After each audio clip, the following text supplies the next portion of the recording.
Morning students, कैसे बेटा आप सब। चलिए आशा करता हूँ आप सब बढ़िया होंगे और आपकी पढ़ाई भी अच्छी चल रही होगी।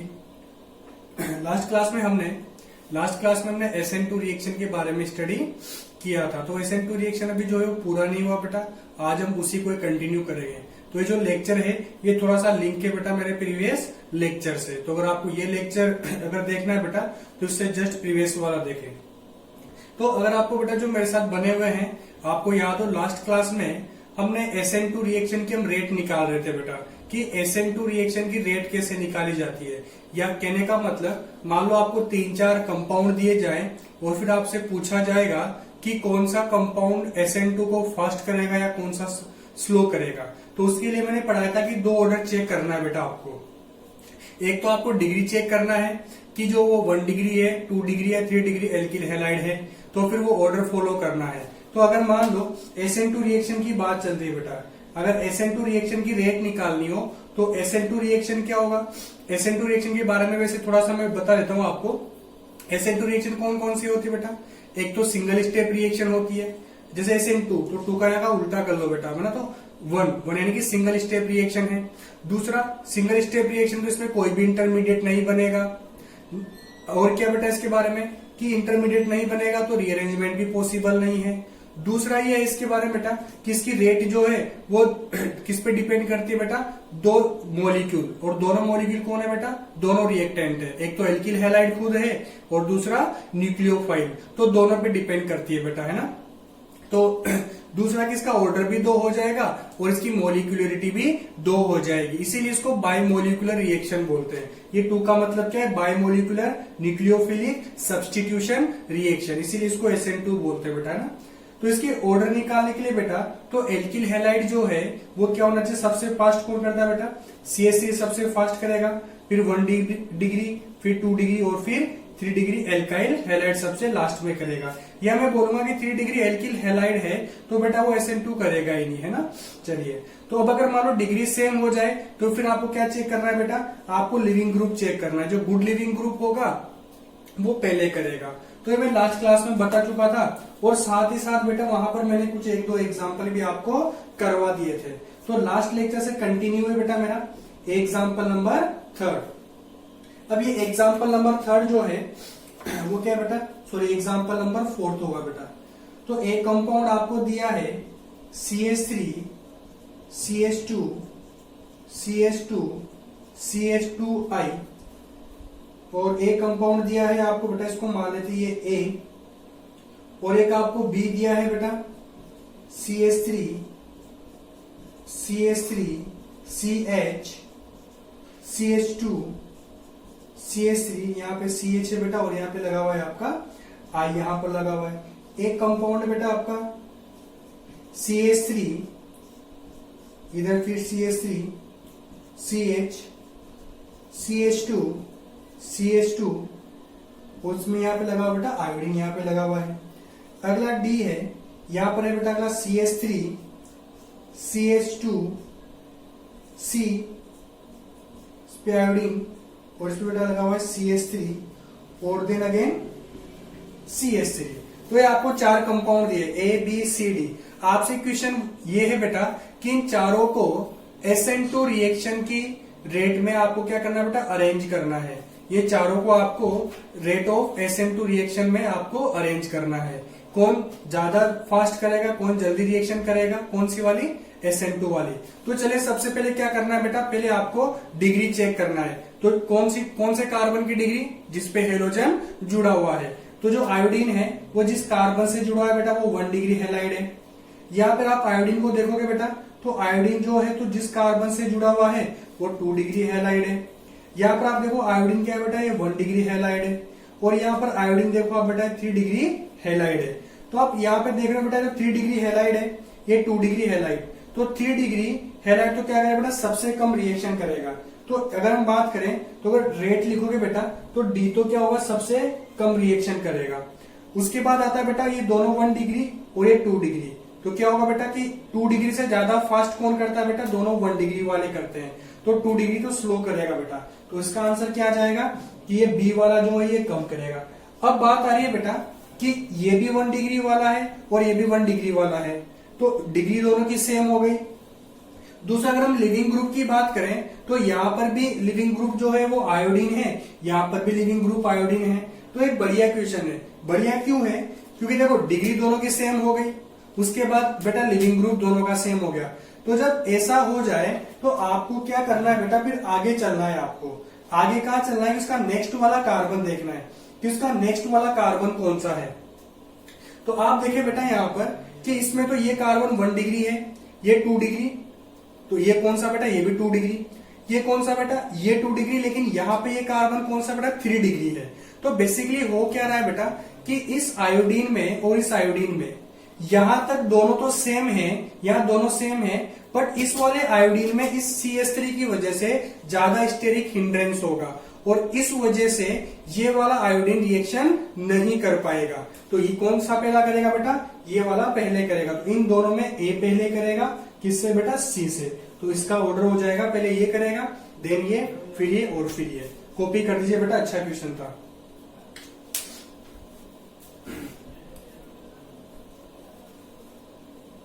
चलिए, तो इस वाले में था क्या बेटा कि दोनों 1 डिग्री थे और दोनों आयोडीन थे। तो जब भी ऐसा केस मिल जाए बेटा तो आप नेक्स्ट कार्बन पे चले जाओ, है ना, तो वहां पे आपको पता लग जाएगा।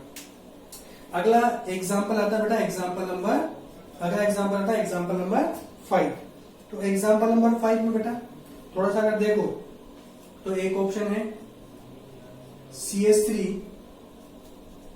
CH2 CH2 CH2 CH2Br, ठीक है। बी ऑप्शन है बेटा CH3,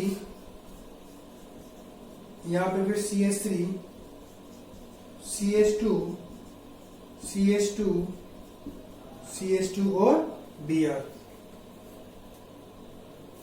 अगला ऑप्शन है बेटा CH3 CH2 CH3 यहां पर बेटा, अगला फिर CH2 फिर CH2 और आएगा बेटा Br। और डी जो ऑप्शन है, डी ऑप्शन है बेटा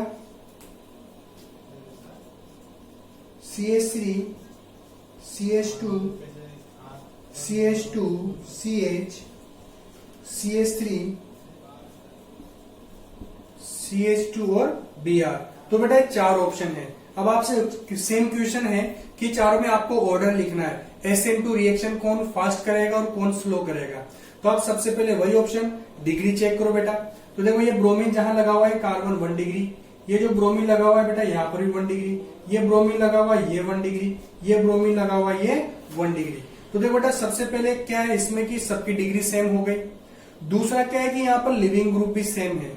तो फिर करना क्या है बेटा, आपको क्या करना है कि नेक्स्ट वाले कार्बन पे स्टेरिक हिंड्रेंस चेक करना है। ओके, तो यहां पर देखो नेक्स्ट वाला कार्बन है 2 डिग्री, इसका नेक्स्ट कार्बन 2 डिग्री, इसका नेक्स्ट कार्बन 2 डिग्री, बट इसका नेक्स्ट कार्बन बेटा 3 डिग्री। तो आपको पता लग गया होगा कि यहाँ पर नेक्स्ट वाले कार्बन पर स्टेरिक हिंड्रेंस किसका ज्यादा हुआ बेटा, इस वाले का ज्यादा हुआ। तो जहां भीड़ भाड़ ज्यादा है तो इसमें क्या होगा बेटा 3 डिग्री वाला, 3 डिग्री वाले पे न्यूक्लियोफाइल अच्छे से अटैक नहीं कर पाएगा। ठीक है, तो यहाँ पर 3 डिग्री वाला क्या करेगा बेटा, सबसे कम करेगा।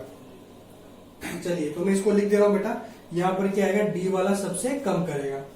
उसके बाद आप देखो बेटा तो अगले वाले पे चलते हैं। तो इसका अगला वाला 2 डिग्री है, फिर इसका नेक्स्ट वाला 2 डिग्री, इसका नेक्स्ट वाला कौन सा बेटा 3 डिग्री है। तो आप देखो इन तीनों में कंपेरिजन करें तो इसका 2 डिग्री बट इसका 3 डिग्री आया बेटा। तो फिर कौन सा रिएक्शन स्लो करेगा, 3 डिग्री वाला स्लो करेगा। तो कौन आएगा बेटा, सी वाला आएगा। कौन आएगा, सी वाला आएगा। अब इन दोनों में कंपेयर करना है। तो इसका नेक्स्ट वाला 2 डिग्री बट इसका नेक्स्ट वाला 3 डिग्री। तो यहाँ पर स्टेरिक हिंड्रेंस ज्यादा, तो 3 डिग्री वाला SN2 क्या करता है बेटा, वैसे भी स्लो करता है। तो ये बी वाला, ये क्या बेटा बी वाला, तो क्या ये ओ। तो ये ऑर्डर आ जाएगा बेटा, सबसे फास्ट ए करेगा, देन बी, देन सी और डी। तो ये ऑर्डर है बेटा। तो करना क्या है आपको, मैंने सेम कैटेगरी के 2 एग्जांपल दिए बेटा। तो करना क्या है, पहले डिग्री चेक करना है, डिग्री सेम हो तो आपको लिविंग ग्रुप चेक करना है। अब अगर आप लिविंग ग्रुप भी सेम हो तो आपको जो एल्किल हैलाइड जुड़ा हुआ कार्बन है उसके एडजेसेंट वाले को कंपेयर करते जाओ बेटा। तो इस तरह से एडजेसेंट वाले को कंपेयर करते जाओ और आप ऑर्डर निकालते जाओ। ठीक है, तो ये आप ऑर्डर लिख दीजिए।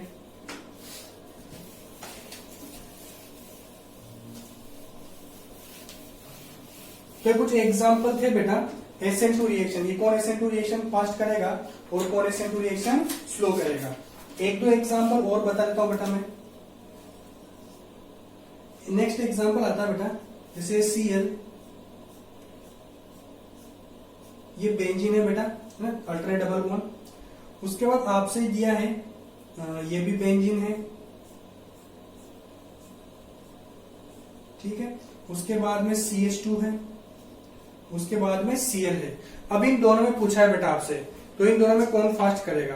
तो थोड़ा सा देखो बेटा कि यहाँ पर एक तो जो Cl जुड़ा हुआ है वो कार्बन कौन सा है, ये तो 1 डिग्री कार्बन हो गया। चलिए, लेकिन यहाँ पर जो Cl जुड़ा हुआ है वो कार्बन कौन सा बेटा, 2 से कनेक्टेड, तो कौन सा कार्बन बेटा, 2 डिग्री कार्बन है।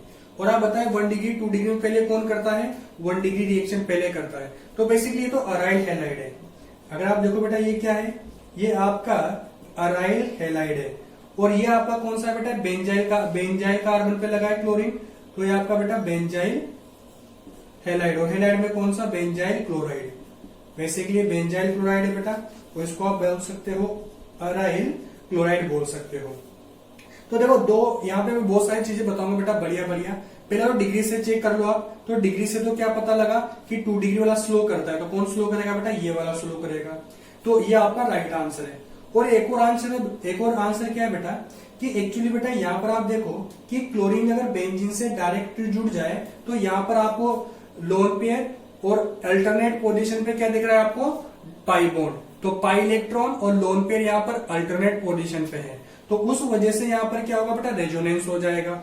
और जब रेजोनेंस हो जाएगा तो रेजोनेंस होने की वजह से ये जो बॉन्ड है ये बॉन्ड पार्शियली डबल बॉन्ड हो जाएगा, या मैं बोलूं कि क्लोरीन और क्या हो जाएगा बेटा, स्ट्रांगली बॉन्डेड हो जाएगा इस कार्बन से। और जब स्ट्रांगली बॉन्डेड हो गया इस कार्बन से तो वो इजीली यहां से सब्स्टिट्यूट नहीं हो पाएगा। तो वो इजीली सब्स्टिट्यूट नहीं हो पाएगा तो फिर समझ जाना बेटा कि ये रिएक्शन भी नहीं करेगा, इसलिए ये स्लो रिएक्शन करेगा। तो इस वाले एग्जाम्पल में बेटा दो तरह से आप चेक कर लेना, है ना, आंसर वही आएगा। तो डिग्री से जाए बेटा, तो डिग्री से क्या बेटा, ये आंसर सही है। कैसे, 2 डिग्री वाला क्या करता है बेटा, जो कार्बन 2 डिग्री हो वो स्टेरिक हिंड्रेंस ज्यादा होगा, SN2 रिएक्शन कम हो जाएगी। दूसरा रेजोनेंस से भी आप चेक कर सकते हो, ठीक है। अगला एग्जांपल, ये सब SN2 के ऑर्डर है बेटा, ये जो ऑर्डर निकाल रहे हैं ये सब किसके बेटा, SN2 के हैं। अगला है बेटा, अगला एग्जांपल है CH2 double bond CH single bond Cl। और एक अगला दिया बेटा आपको CH2 डबल बॉन्ड CH2 और Cl। अब आपको दिया है कौन फास्ट करेगा। तो आप देखिए बेटा कि ये जो कार्बन जुड़ा हुआ है ये 1 डिग्री है, यहाँ पे भी जो जुड़ा हुआ है वो 1 डिग्री है। तो डिग्री दोनों कार्बन का सेम हो गया। लिविंग ग्रुप इधर भी क्लोरीन है इधर भी क्लोरीन है। तो अब कैसे करें, नेक्स्ट वाला जाए बेटा, तो इसका नेक्स्ट वाला कौन सा है, 1 डिग्री। नेक्स्ट वाला कौन सा है, 1 डिग्री। और इसका नेक्स्ट वाला कौन सा है, 2 डिग्री। तो आप बताइए कौन सा होना चाहिए। तो अगर आप डिग्री के हिसाब से जाओगे बेटा तो ये वाला स्लो करना चाहिए, है ना। तो लेकिन इसका डिग्री के हिसाब से नहीं देना है। इसका आंसर आएगा बेटा बाय रेजोनेंस। कैसे आएगा कि यहाँ पर आप देखो कि ये जो लोन पेयर है क्लोरीन के वो और ये पाई बॉन्ड क्या है बेटा, अल्टरनेट पोजीशन पे है। तो इसमें क्या हो जाएगा, इसमें रेजोनेंस हो जाएगा। और इसमें जब रेजोनेंस हो गया तो ये जो क्लोरीन है इसमें डबल बॉन्ड कैरेक्टर आ जाएगा। तो इस वजह से क्या हो जाएगा बेटा, ये जो क्लोरीन है वो इजीली सब्स्टिट्यूट नहीं हो पाएगा। और जब इजीली सब्स्टिट्यूट नहीं हो पाएगा तो रिएक्शन भी क्या करेगा, स्लो करेगा। तो इसका क्या है, इसमें रेजोनेंस हो जाएगा बेटा, है ना। चलिए, जबकि इसमें क्या बेटा, इसमें रेजोनेंस नहीं होगा। तो याद रखना बेटा, जिसमें रेजोनेंस हो जाता है वो SN2 रिएक्शन बहुत स्लो करेगा, क्योंकि बेटा वो स्टेबल कंपाउंड हो जाता है। चलिए, तो आपका कंक्लूजन, अच्छा यहाँ पे आप देखो इस कार्बन का हाइब्रिडाइजेशन क्या है बेटा, sp2, ठीक है। और यहाँ पर इस कार्बन का हाइब्रिडाइजेशन क्या है बेटा, sp3। यहाँ पे इस कार्बन का हाइब्रिडाइजेशन क्या है बेटा, sp3। और यहाँ पे इस कार्बन का हाइब्रिडाइजेशन क्या है, sp2। तो आपको समझ में क्या आया, इन दोनों से आप एक चीज देखो बेटा कि अगर sp2 कार्बन पे क्लोरीन है, sp2 कार्बन पे अगर क्या है बेटा, सॉरी हेलोजन जुड़ा हुआ है, sp2 कार्बन पे अगर हेलोजन जुड़ा हुआ है तो बेटा वहां पर SN2 रिएक्शन नहीं होती है। वहां पर SN2 रिएक्शन नहीं होती है। तो ये नोट में भी लिखवा देता हूं मैं ना, तो मैंने समझा दिया है और मैं आपको अब नोट में भी लिखवा दूंगा, कॉपी कर लो बेटा। चलिए, तो लास्ट के दोनों एग्जाम्पल बढ़िया अच्छे एग्जाम्पल थे बेटा। तो आप नोट में लिखिए बेटा, नोट करके लिखना। नोट क्या है कि no SN2 reaction, no SN2 reaction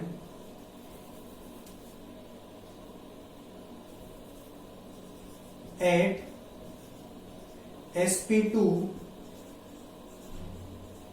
attached carbon, ठीक है। और एक ब्रिज कार्बन भी होता है बेटा, अगर ब्रिज कार्बन पर भी हेलोजन हो तो भी वहां पर भी नहीं होगा। तो मैं नोट में लिखा दे रहा हूं, कभी एग्जांपल आएगा तो मैं समझा दूंगा। पर जैसे अभी अगर हेलोजन बेटा, हेलोजन अगर sp2 से है तो भी SN2 नहीं होता है, और साथ के साथ अगर मान लो ब्रिज कार्बन हो, ब्रिज कंपाउंड जो होते हैं तो ब्रिज कार्बन होता है, तो ब्रिज कार्बन पर भी SN2 नहीं होता है। तो याद रहे बेटा, एक तो कौन सा sp2 कार्बन और एक ब्रिज कार्बन, दोनों पर SN2 नहीं होता है, ठीक है। कॉपी कर लीजिए बेटा।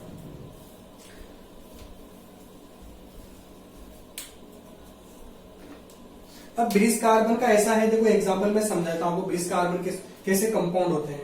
मान लो ये एक कार्बन है, फिर ये कार्बन है बेटा, ये एक कार्बन है, इधर कार्बन है, ये कार्बन, तो एक कंपाउंड बेटा देखो ये सब जगह कार्बन है।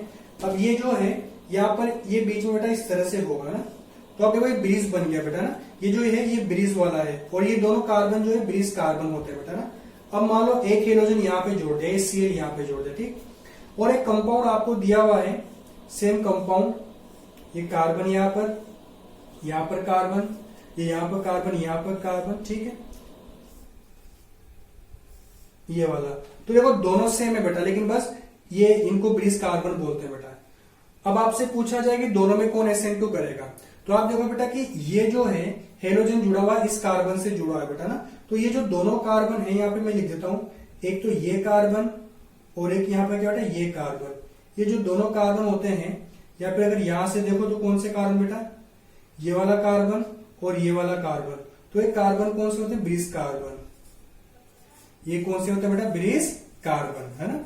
तो ब्रिज कार्बन पे लिखा है ऊपर कि ब्रिज कार्बन पे SN2 रिएक्शन नहीं होती है, और नहीं होती है तो फिर ये स्लो वाला करेगा, या मैं बोलूंगा करेगा ही नहीं बेटा, तो इसका ऑर्डर कम आएगा और इस वाले का ज्यादा आ जाएगा, क्योंकि यहाँ पर कोई ब्रिज कार्बन पे, ये ब्रिज कार्बन है तो यहाँ पे नहीं होना चाहिए था, है ना। तो ब्रिज कार्बन पे हेलोजन है या sp2 वाले से हेलोजन है तो वहां पे SN2 रिएक्शन नहीं होगी बेटा, ठीक है। चलिए कॉपी कर दीजिए, आगे बढ़ते हैं। तो अभी तक हमने क्या पढ़ा बेटा, हमने अभी तक पढ़ा है कि आपको बहुत सारे कंपाउंड दिए जाएंगे, या बहुत सारे नहीं, सिर्फ 2 ही कंपाउंड दे दे, तो आपको सिर्फ ये पता कैसे करना है कि कौन SN2 फास्ट करेगा और कौन नहीं करेगा। चलिए अब आगे बढ़ते हैं बेटा ना। अब SN2 रिएक्शन, अब और चीजें सी कौन कौन सी है जो SN2 रिएक्शन को अफेक्ट करती है बेटा ना। तो अब पढ़ते हैं, आता है बेटा हेडिंग अपना, effect of nucleophile, effect of nucleophile. अच्छा, ये जो रिएक्शन है SN2 रिएक्शन है, तो SN2 रिएक्शन जो है बेटा वो न्यूक्लियोफाइल से भी अफेक्ट होती है। उसका कारण क्या है, क्योंकि SN2 रिएक्शन की अगर आप रेट की बात करो, SN2 रिएक्शन की रेट आपको ध्यान होगी बेटा, rate of SN2 reaction is directly proportional to क्या बेटा, RX एंड न्यूक्लियोफाइल। आ रहा है बेटा, RX एल्किल हैलाइड पे भी डिपेंड करेगी और न्यूक्लियोफाइल पे भी डिपेंड करेगी। तो अभी तक हम कौन से स्टडी कर रहे थे, हम RX को स्टडी कर रहे थे कि RX पे कैसे डिपेंड करेगी। अब RX में 2 चीजें थी बेटा, एक तो एल्किल हैलाइड था, तो उसका हमने पढ़ लिया कि R पे कैसे डिपेंड करती है ना। R पे पढ़ा हमने कैसे कि CH3 पास करेगा, फिर 1 डिग्री, फिर 2 डिग्री, फिर 3 डिग्री। तो ये हमने जो पढ़ा वो R को स्टडी किया। X पे कैसे डिपेंड करेगी, लिविंग ग्रुप वाला है ना बेटा, कि गुड लिविंग ग्रुप वाला क्या करेगा बेटा, पहले करता है, और बैड लिविंग ग्रुप वाला नहीं करेगा। तो ये R को पढ़ा, X को पढ़ा, तो हमने पूरा क्या पढ़ लिया बेटा, RX को हमने पढ़ लिया कि RX से कैसे रेट जो है SN2 वाली वो अफेक्ट होती है। अब कौन बच गया बेटा? न्यूक्लियोफाइल। तो हम न्यूक्लियोफाइल से भी पढ़ेंगे कि न्यूक्लियोफाइल कैसे रेट SN2 की रेट को अफेक्ट करता है। चलिए, तो याद रखना बेटा कि SN2 इफेक्ट ऑफ न्यूक्लियोफाइल, यहां पे लिख देता हूं ऑन SN2 रिएक्शन। तो न्यूक्लियोफाइल जो बेटा वो स्ट्रॉन्ग होना चाहिए। न्यूक्लियोफाइल क्या होना चाहिए? स्ट्रॉन्ग होना चाहिए। स्ट्रॉन्ग न्यूक्लियोफाइल जो होते हैं वो SN2 रिएक्शन को फेवर करते हैं। अब ऐसा समझो कि जो SN2 रिएक्शन है वो सिंगल स्टेप रिएक्शन है। सिंगल स्टेप रिएक्शन है, इसका मतलब कि न्यूक्लियोफाइल ने अटैक किया और लिविंग ग्रुप को निकाल दिया, वो भी एक ही स्टेप में। तो इसके लिए ये जरूरी है कि आपका न्यूक्लियोफाइल स्ट्रॉन्ग हो, क्योंकि न्यूक्लियोफाइल जितना ज्यादा स्ट्रॉन्ग होगा बेटा तो उतनी ही जल्दी लिविंग ग्रुप को निकाल देगा। समझ में आ रही चीज है? तो जितना जल्दी लिविंग ग्रुप को निकाल देगा, या मैं बोलूं कि वो सिंगल स्टेप में रिएक्शन को करवा देगा। तो सिंगल स्टेप में रिएक्शन हो, इसके लिए ये जरूरी है कि आपका न्यूक्लियोफाइल स्ट्रॉन्ग होना चाहिए, पावरफुल होना चाहिए। अगर वीक न्यूक्लियोफाइल होगा ना बेटा तो इतना जल्दी निकाल नहीं पाएगा, और जब इतना जल्दी नहीं निकालने पाएगा तो सिंगल स्टेप में रिएक्शन नहीं होगी, और जब सिंगल स्टेप में रिएक्शन नहीं हुई तो फिर वो SN2 नहीं होगी। तो है क्या बेटा यहां पर? SN2 रिएक्शन के लिए न्यूक्लियोफाइल स्ट्रॉन्ग होना चाहिए। लिख देता हूं मैं यहां पर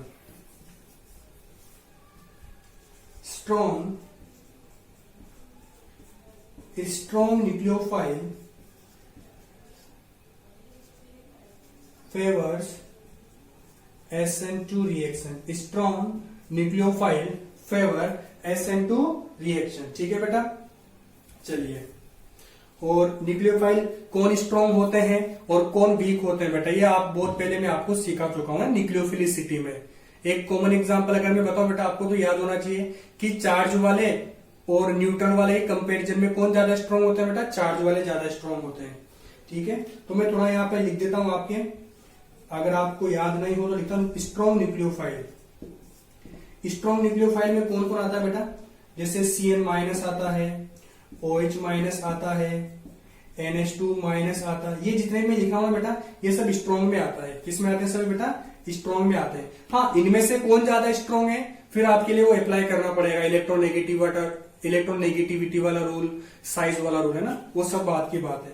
बस स्ट्रॉन्ग बता रहा हूं मैं। साइनाइड, हाइड्रोक्साइड, NH2 अमाइड वाला बेटा, उसके बाद RO-, उसके बाद R-, RCOO एसीटेट बेटा, RS वाला, जिसे एल्कोहल होता है ROH, वैसे RSH वाला ना बेटा, RS-, उसके बाद N3 वाला अजाइड वाला होता है बेटा एक। तो एक कुछ कंपाउंड जो है वो कौन से होते हैं बेटा? ये स्ट्रॉन्ग न्यूक्लियोफाइल होते हैं। ठीक है, चलिए थोड़ा सा अगर बात करें बेटा वीक न्यूक्लियोफाइल की, ये सब कौन से बेटा? देखो चार्ज वाले हैं सभी। कौन से हैं? ये आप नेगेटिव चार्ज वाले हैं सबके सब बेटा। तो चार्ज वाले ज्यादा स्ट्रॉन्ग न्यूक्लियोफाइल होते हैं। न्यूक्लियोफाइल तो वीक न्यूक्लियोफाइल कौन से होते हैं बेटा? वो लिखवा दे रहा हूं आपको। जैसे H2O, तो देखो H2O में लोन पेयर है, डोनेट कर सकता है, इसलिए न्यूक्लियोफाइल तो है, बट न्यूट्रल है बेटा। ये कौन सा है? न्यूट्रल। तो न्यूट्रल वाले जनरली क्या होते हैं बेटा? वीक न्यूक्लियोफाइल होते हैं। H2O वीक न्यूक्लियोफाइल है। अमोनिया जो है वो वीक न्यूक्लियोफाइल की कैटेगरी में आता है। अगर हम एल्कोहल की बात करें बेटा तो एल्कोहल वीक कैटेगरी में आता है बेटा। थायो एल्कोहल की बात करें बेटा तो थायो एल्कोहल वीक की कैटेगरी में आएगा। ठीक है, तो ये कुछ मैंने लिखवा दिया है, स्ट्रॉन्ग वाला और वीक वाला। तो स्ट्रॉन्ग न्यूक्लियोफाइल जो है बेटा वो SN2 रिएक्शन को फॉलो करते हैं। कई बार हमें पता करना होता है कि रिएक्शन SN2 है या SN1, तो आप न्यूक्लियोफाइल देख के भी पहचान सकते हो बेटा, है ना, कि यहाँ पे न्यूक्लियोफाइल क्या है। चलिए कर दीजिए कॉपी।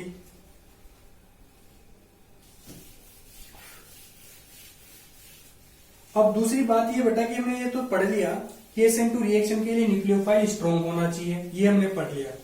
लेकिन अब मान लो हमारे पास एक ऐसा इफेक्ट है जिसे हम सॉल्वेंट इफेक्ट से जानते हैं बेटा, तो आपको सॉल्वेंट का बड़ा ध्यान रखना पड़ेगा, क्योंकि सॉल्वेंट जो है वो न्यूक्लियोफाइल को वीक बना सकता है ना बेटा।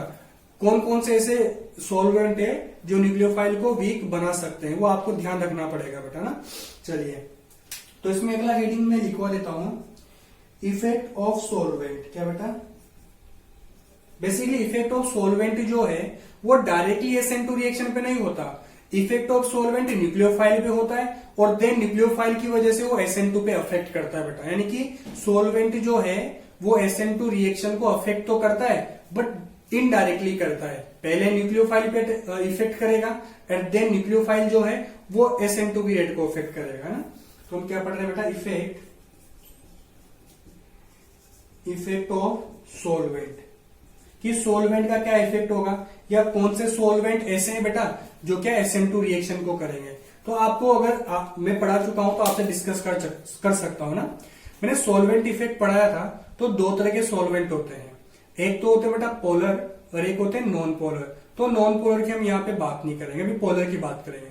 अब पोलर में जो है वो दो होते हैं, पोलर प्रोटिक और पोलर एप्रोटिक। तो जो पोलर प्रोटिक होते हैं जिसमें OH बॉन्ड होता है, NH बॉन्ड होता है, SH बॉन्ड होता है, यानी कि जो H+ डोनेट कर सकते हैं, वो वाले क्या करते हैं बेटा, न्यूक्लियोफाइल के चारों तरफ आ जाएंगे, या ऐसा बोले कि वो न्यूक्लियोफाइल से बॉन्ड बना सकते हैं, या फिर ऐसा बोलो कि वो न्यूक्लियोफाइल को सोलवेट कर देंगे।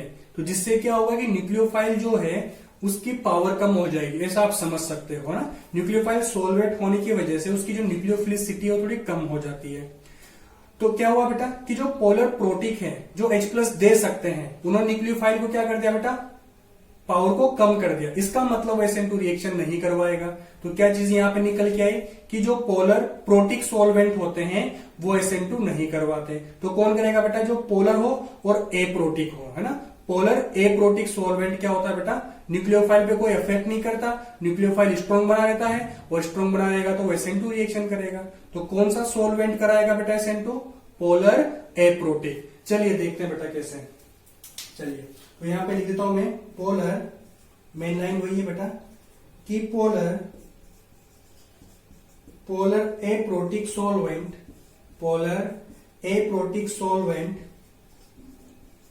Favours SN2 reaction. Polar aprotic solvent favours SN2 reaction. देखो अगर किन्हीं बच्चों को समझ में नहीं आया तो इससे जो मेरा न्यूक्लियोफिलिसिटी और लिविंग ग्रुप वाला लेक्चर है उसमें लास्ट में बिल्कुल एंड में एक नोट लगाया था बेटा मैंने, और उसमें वहां पे पढ़ाया था मैंने कि पोलर प्रोटिक सोलवेंट न्यूक्लियोफाइल को वीक कर देते हैं। सीधा सीधा मैंने लिखा था, पोलर प्रोटिक सोलवेंट न्यूक्लियोफाइल को वीक कर देते हैं। तो फिर क्या बचा बेटा, तो पोलर एप्रोटिक जो है वो वीक नहीं करेंगे। तो पोलर एप्रोटिक न्यूक्लियोफाइल को स्ट्रॉन्ग रखते हैं, और स्ट्रॉन्ग न्यूक्लियोफाइल क्या करेंगे बेटा, SN2 रिएक्शन। तो याद रखना पोलर एप्रोटिक सॉल्वेंट कौन सा, एप्रोटिक, साथ में बेटा एप्रोटिक सॉल्वेंट फेवर्स SN2। चलिए तो अब क्या देखो, रिएक्शन जो है बेटा, रिएक्शन किसी न किसी सॉल्वेंट में तो होती है। तो जैसे आपको सॉल्वेंट दिया जाएगा तो आप चेक कर लो, अगर वो पोलर प्रोटिक है तो आप बिना दिमाग लगाए बोल दो कि हाँ ये SN1 है, और एप्रोटिक है तो आप बोल दो कि ये SN2 है। कई बार क्या होता है बच्चों को SN1 और SN2 पता करने के लिए बेटा वो हो ही नहीं पाता है, पता ही नहीं हो पाता है कि SN2 है कि SN1 है। तो मैं बहुत सारे तरीके आपको बता रहा हूं जिसको चेक कर सकते हो ना बेटा। तो एप्रोटिक न्यूक्लियोफिलिसिटी से देख लो, स्ट्रॉन्ग न्यूक्लियोफाइल पता लग जाए तो कौन सा होगा, SN2 होगा। सोलवेंट से देख लो, एप्रोटिक सोलवेंट है तो भी क्या होगा बेटा, SN2 होगा। क्योंकि बेटा इन जो पोलर होता है, इन जो पोलर एप्रोटिक सोलवेंट होते हैं, या बोलो कि पोलर एप्रोटिक जो सोलवेंट होते हैं वो क्या करेंगे, क्यों वीक नहीं कर पाते बेटा, कि वो एनाइन जो है, एनाइन या मैं बोलूं न्यूक्लियोफाइल, उसको सोलवेट नहीं कर पाएंगे, है ना। ये एनाइन को या न्यूक्लियोफाइल को सोलवेट नहीं कर पाते, कोई भी उससे बॉन्ड नहीं बनाएंगे क्योंकि H+ डोनेट नहीं करते हैं। In polar aprotic solvent A9, कौन सा एनाइन बेटा, ये न्यूक्लियोफाइल की बात चल रही है। In polar aprotic solvent A9 is not solvated, hence it is, sorry बेटा यहां लिख देता हूं, hence it is strong nucleophiles. ठीक है बेटा। तो पोलर जो एप्रोटिक सोलवेंट होते हैं उनमें न्यूक्लियोफाइल जो होता है बेटा वो क्या होता है, स्ट्रॉन्ग होता है, और इसीलिए वो SN2 रिएक्शन को फेवर करता है। और वो स्ट्रॉन्ग क्यों होता है, क्योंकि वो सोलवेट नहीं होता है बेटा। ठीक है, किसमें, पोलर एप्रोटिक में।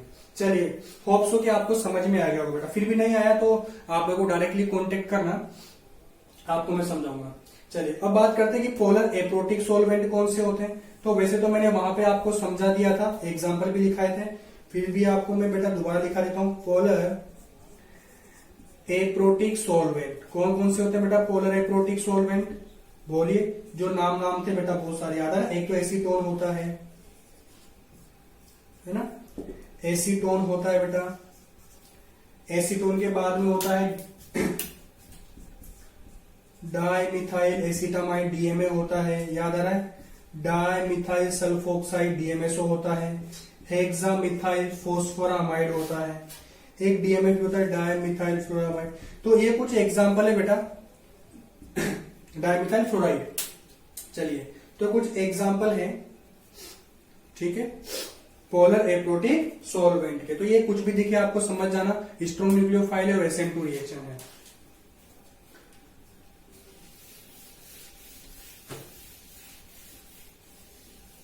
इनमें से एक भी सॉल्वेंट आपको दिख जाए ना तो बिना दिमाग लगाए बोल देना कि रिएक्शन कौन सी है, SN2 रिएक्शन। और से ज्यादा तो क्या बता सकते हो बेटा, नहीं। चलिए अगला देखो बेटा, effect of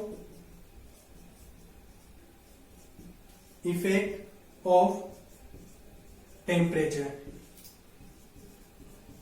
effect of temperature, temperature क्या होना चाहिए SN2 रिएक्शन के लिए? तो इतना सा SN2 और SN1 दोनों के लिए बता दे रहा हूं बेटा। देखो दो तरह की रिएक्शन, जो SN1 और SN2 है वो सब्स्टिट्यूशन में आता है, ठीक है, और एक होता है बेटा एलिमिनेशन। तो बेसिकली जो सब्स्टिट्यूशन रिएक्शन होती है वो कम टेम्परेचर पे हो जाती है बेटा, चाहे वो SN1 वाली हो चाहे वो SN2 वाली हो। तो SN1 और SN2 या मैं बोलूं सब्स्टिट्यूशन रिएक्शन कम टेम्परेचर पे हो जाती है, ठीक है। तो कम टेम्परेचर हो तो आप बोल देना कि वो सब्स्टिट्यूशन है। अब सब्स्टिट्यूशन में SN1 या SN2 उसके लिए आपको फर्दर चेक करना पड़ेगा। हाँ, अगर हाई टेम्परेचर है तो most of the time high temperature का मतलब बेटा क्या होता है कि एलिमिनेशन रिएक्शन, है ना। हाई टेम्परेचर पे कौन सी रिएक्शन होती है बेटा? एलिमिनेशन रिएक्शन होती है ना। चलिए तो इफेक्ट ऑफ टेम्परेचर है कि टेम्परेचर क्या होना चाहिए बेटा? कम होना चाहिए ना, या बोले कि लो टेम्परेचर भी सब्स्टिट्यूशन हो जाता है। तो लिख देता हूं, लो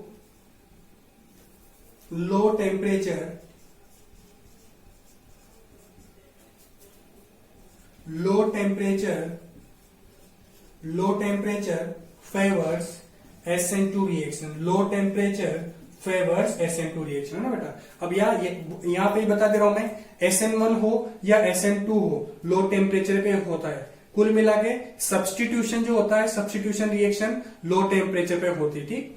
हाई टेम्परेचर पे क्या होता है? एलिमिनेशन रिएक्शन, है ना बेटा। एलिमिनेशन में फिर कैटेगरी आ जाती है E1 E2, तो जो भी एलिमिनेशन हो वो हाई टेम्परेचर पे होता है। चलिए तो ये जो कुछ फैक्टर थे बेटा, टेम्परेचर वाला, सॉल्वेंट वाला, न्यूक्लियोफिलिक वाला, लिविंग ग्रुप वाला और अल्काइल हैलाइड वाला, ये फैक्टर थे जिनसे आप पता कर सकते हो रिएक्शन SN1 है या फिर SN2 है। चलिए अब हम पढ़ेंगे थोड़ा स्टीरियोकेमिस्ट्री बेटा। स्टीरियोकेमिस्ट्री मतलब किसके प्रोडक्ट के बारे में जानकारी लेंगे बेटा ना, कि क्या एनेंशियोमर है, रेसिमिक मिक्सचर है, थोड़ा सा स्टीरियोकेमिस्ट्री के बारे में हम पढ़ते हैं बेटा ना। इन्वर्जन है। अब इन्वर्जन क्या होता है, थोड़ा सा मैं प्रीवियस लेक्चर में बताया था बेटा कि वो जो जैसे कि अम्ब्रेला का रिवर्स हो जाना, है ना। अम्ब्रेला आप बाइक पे जा रहे हो, अम्ब्रेला लगा के जोर से हवा आई तो अम्ब्रेला क्या हो जाएगा बेटा? जैसे मान लो कि ये अम्ब्रेला है आपका, मैंने उस दिन बताया था। मान लो कि आप उस दिन मैंने आपको बताया था बेटा कि आपने क्या किया हुआ है कि अम्ब्रेला को, ये अम्ब्रेला है आपका, है ना बेटा, ये अम्ब्रेला है, ये आपका अम्ब्रेला, ठीक है। अब इसमें क्या किया हुआ है आपने, जैसे मान लो जोर से हवा आई तो ये आपका अम्ब्रेला कैसे हो जाएगा बेटा? ये अम्ब्रेला ऐसे हो जाएगा, तो इसको बोलेंगे इन्वर्जन। क्या बोलेंगे बेटा इसको? अम्ब्रेला का इन्वर्जन। लेकिन याद रखना बेटा कि जब इन्वर्जन होता है तो उसका मतलब ये नहीं कि कॉन्फ़िगरेशन R का S हो जाएगा या S का R हो जाएगा। अगर कॉन्फ़िगरेशन की बात करें बेटा तो जो किरेल कार्बन था उसका कॉन्फ़िगरेशन सेम रहेगा, R है तो R ही रहेगा या S है तो S ही रहेगा। इन्वर्जन का मतलब क्या होता है? सिर्फ जस्ट रिवर्स हो जाना, है ना। यानी कि अगर मान लो ये कार्बन है, ये A इस तरफ है, ये B इस तरफ है, ये C है, ये मान लो कुछ लिविंग ग्रुप था तो न्यूक्लियोफिल इधर से अटैक किया ना, तो जैसे इनका झुकाव किस तरफ है? ये इस तरफ है बेटा, तो इनका झुकाव क्या हो जाएगा बेटा? ये A इस तरफ हो जाएगा, B इस तरफ हो जाएगा, C इस तरफ हो जाएगा ना। तो इस तरह से इसको हम बोलेंगे इन्वर्जन बेटा। इन्वर्जन का मतलब कॉन्फ़िगरेशन चेंज होना नहीं होता है, सिंपल एटम्स का अरेंजमेंट चेंज हो जाता है। चलिए फिर हम देखते हैं। तो अगला टॉपिक आता है बेटा, बढ़िया टॉपिक है, stereochemistry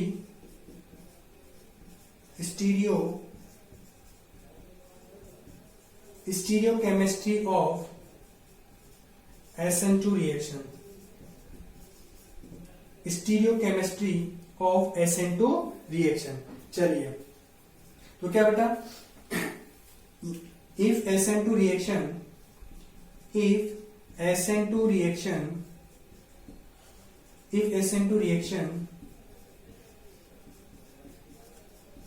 takes place at chiral carbon, क्या बेटा, अगर मान लो जो आपका रिएक्टेंट है बेटा, क्या है रिएक्टेंट, देखो स्टीरियोकेमिस्ट्री की बात, इसका मतलब हम क्या करेंगे बेटा, थोड़ा सा ऑप्टिकल आइसोमेरिज्म पे आ जाता है बेटा ना, और उसके लिए किरेल कार्बन का होना जरूरी है।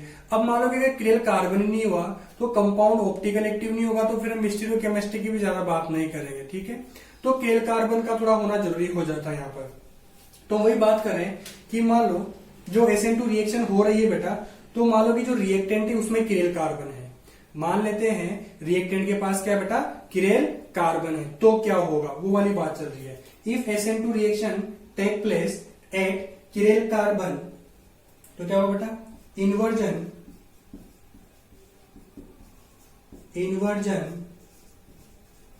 देन इन्वर्जन प्रोडक्ट, यहां पे देन लिख सकते हो, लिखना होगा then inversion product is form, और जो इन्वर्जन होता है इसको वॉल्डर इन्वर्जन भी बोलते हैं, जिसको हम बोलते हैं नॉन एज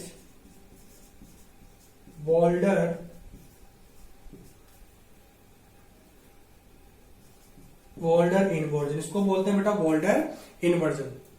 थोड़ा सा देखो, मैं जैसे मान लो रिएक्शन कौन सी हो रही है बेटा, SN2 रिएक्शन हो रही है। अब अगर रिएक्टेंट जो मॉलिक्यूल है, रिएक्टेंट के पास अगर किरेल कार्बन है, रिएक्टेंट के पास क्या बेटा, किरेल कार्बन, देखो मैंने जिस एग्जांपल से समझाया था उसमें एक R लिया था, एक R' लिया था, एक R" लिया था और एक लिविंग ग्रुप, तो चारों अलग अलग लिया था। क्यों लिया था बेटा, क्योंकि मैं चाहता था मेरा कार्बन किरेल बने। क्यों किरेल बने, क्योंकि वो किरेल बनेगा तो देखो मैंने प्रोडक्ट जो है वो भी वहां इन्वर्जन बनाया है बेटा ना। तो वही चीज है कि अगर रिएक्टेंट का कार्बन किरेल है और रिएक्शन हो रही है SN2, तो जो प्रोडक्ट बनेगा वो इन्वर्ट प्रोडक्ट बनेगा, या भी जो प्रोडक्ट होगा वो इन्वर्जन वाला होगा। और इन्वर्जन में क्या होता है वो भी मैं आपको बता चुका हूं, ठीक है। चलिए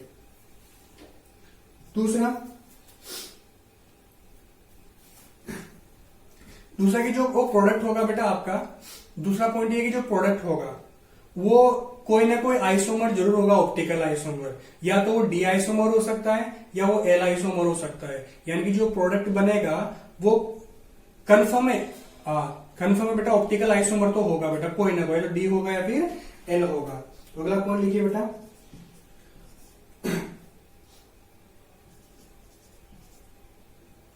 always 100% one stereo isomer is formed.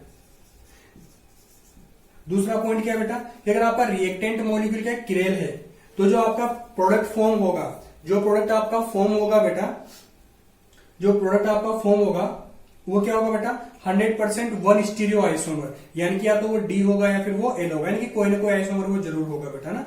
अब स्टीरियो में देखो हम बात करें तो ज्योमेट्रिकल आइसोमर भी आ जाता है, समझ लो बात को, तो कोई ना कोई स्टीरियो आइसोमर जरूर होगा।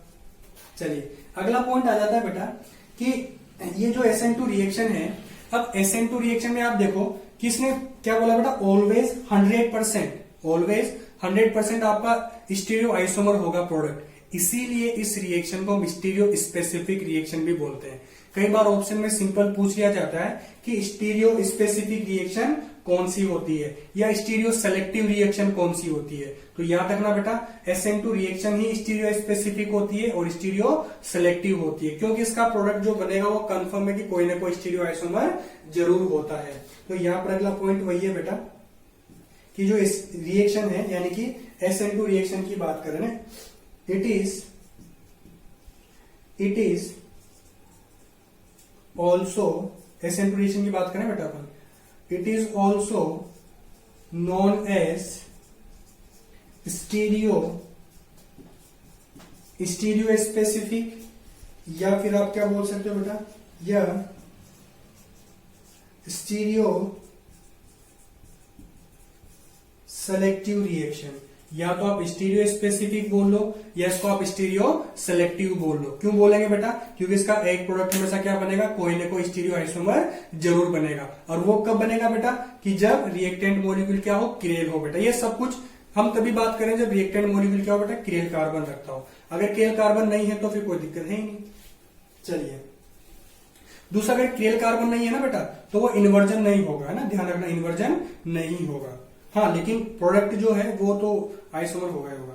चलिए ठीक है। फिर दूसरा एक चीज बेटा, क्या मैंने जैसे समझाया कि इन्वर्जन का जो है, इन्वर्जन का मतलब क्या होता है कि जो एटम्स है उनकी एक तरह से उनके पोजीशन चेंज होना, उनका ओरिएंटेशन चेंज हो जाना, लेकिन कॉन्फ़िगरेशन नहीं चेंज होगा।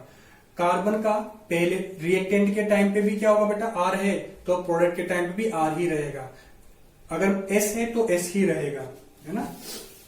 उनका RS कॉन्फ़िगरेशन जो है वो कॉन्फ़िगरेशन चेंज नहीं होगा। कई बच्चे क्या होते हैं, इन्वर्जन का मतलब समझते हैं कि कॉन्फ़िगरेशन का उल्टा हो जाना, जो कि बिल्कुल ही गलत है बेटा। तो मैं यहां पे लिख देता हूं,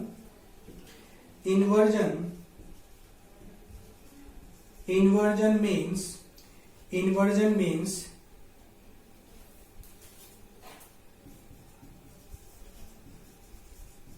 configuration is opposite। Inversion means configuration is opposite. Configuration यानी कि बेटा एक तरह से अरेंजमेंट की बात कर रहा हूं मैं, वो जो उनका जो अरेंजमेंट बोलो या फिर मैं बोलूं उनका ओरिएंटेशन बोलो, वो अलग हो जाता है ना बेटा। तो यहां बड़ा बड़ा लिख रहा हूं, बट नोट कि R का S हो जाए या S का R हो जाए, ये जरूर ध्यान रखना बेटा, है ना। इन्वर्जन मतलब क्या होता है कि कॉन्फ़िगरेशन इज अपोजिट। अगर वो इस तरफ था बेटा तो क्या हो गया, वो इस तरफ हो गया, है ना। इतना सा ओरिएंटेशन चेंज हो जाना या अरेंजमेंट चेंज हो जाना। बट R का ऐसा नहीं है इसका, बट नोट R का S हो जाएगा या इसका R हो जाएगा। तो समझने की कोशिश करें बेटा, है ना। चलिए, तो ये था पूरा बेटा SN2 रिएक्शन की पूरी स्टीरियोकेमिस्ट्री, या फिर आप बोलो कि इसकी प्रॉपर्टी जिसमें अफेक्ट करता है। चलिए, तो अब मान लो कि मैं कुछ रिएक्शन करेंगे, वो अगली क्लास में करेंगे बेटा, है ना। चलिए, आज के लिए काफी है, आज के लिए काफी बेटा। अब SN2 की जो रिएक्शन है वो अगली क्लास में करेंगे ना। चलिए, तब तक पढ़ते रहिए, मिलते हैं अगली क्लास में।